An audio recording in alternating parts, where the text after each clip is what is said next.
വരൂ. അക്ഷയില്ലേ?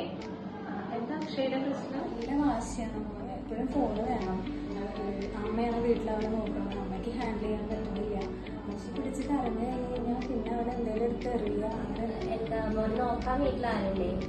അത് വേറെ എന്തെങ്കിലും ഇഷ്യൂസ് ഉണ്ടോ വീട്ടിൽ? കൊറോണ സമയത്താണ് നമ്മൾ പുറത്തൊന്നും പോകാൻ പറ്റാത്തതുകൊണ്ട് നമ്മൾ പരമാവധി ടിവിയും ഫോണൊക്കെ അവനെ വെച്ച് കൊടുത്തിട്ടുണ്ട്. അതിന്റെ ആണോന്ന് എനിക്ക് അറിയില്ല.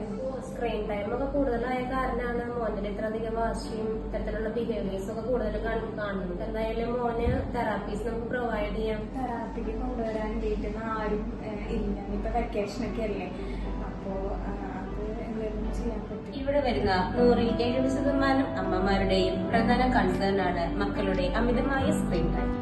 വാശി, ദേഷ്യം, ശ്രദ്ധക്കുറവ്, ക്ഷമക്കുറവ്, അമിതമായ ഫോൺ ഉപയോഗം. ഇനി വെക്കേഷൻ ടൈമാണ്. എങ്ങനെ ഇവരെ മാനേജ് ചെയ്യും? എങ്കിൽ വിഷമിക്കേണ്ട. ഇത്തവണത്തെ സമ്മർ ക്യാമ്പ് നിങ്ങളുടെ മക്കൾക്ക് വേണ്ടിയാണ്. Cycling, art and craft, water play, music moments, gardening, cooking, ADL, games. Okay ma'am. അപ്പൊ ഞാൻ മമ്മിയെ കൊണ്ട്